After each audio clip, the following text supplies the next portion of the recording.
78वा home guard वर्धापन दिन सप्ताह रक्तदान शिबिराचं आयोजन। चंद्रपूर प्रतिनिधी राज जांभूळकर यांनी घेतलेल्या सविस्तर माहितीनुसार महासमादेशक माननीय रितेश कुमार होमगार्ड महाराष्ट्र राज्य मुंबई यांच्या आदेशाने संपूर्ण महाराष्ट्रात दिनांक 7 डिसेंबर 2024 दिनांक 13 डिसेंबर 2024 पर्यंत होमगार्ड वर्धापन दिवस सोहळा साजरा करण्यात यावा। या आदेशाने 10 डिसेंबरला वृक्षारोपणाचा कार्यक्रम राबविण्यात आला। दिनांक 11 डिसेंबरला ख्रिश्चन हॉस्पिटल जिल्हा प्रशिक्षण केंद्रात स्वच्छता अभियान राबविण्यात आलं।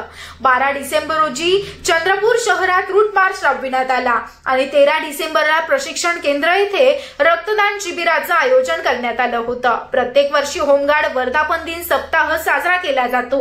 याच पार्श्वभूमीवर जिल्हा समादेशक होमगार्ड कार्यालय चंद्रपूर माननीय रीना यादवरावजी जनबंधू जिल्हा समादेशक होमगार्ड तथा अप्पर पोलीस अधीक्षक चंद्रपूर यांच्या मार्गदर्शनात तथा जिल्हा होमगार्ड कार्यालय चंद्रपूरच्या प्रशासकीय अधिकारी सौ नंदा सूर्यवंशी, केंद्र नायक श्री नरेश राहुल यांच्या नेतृत्वाखाली कर्तव्य अधिकारी श्री संजय कातकर, विजय कुकडकार, सिद्धार्थ रामटेके, श्री पठाण सर, जकनवार सर, धनपाल सिंग वधावन, सामान्य रुग्णालय येथील डॉक्टर निधी पुनिया, गणेश तुपकर, आशिष कांबळे, गायत्री पाटील, रुपेश घुमे, तुषार पायघन, सावंत डोंगरे, जिल्हा होमगार्ड प्रशिक्षण केंद्र चंद्रपूर येथील होमगार्ड उजळणी प्रशिक्षण शिबिराला उपस्थित शिबिरार्थी यांनी सहभाग घेतला।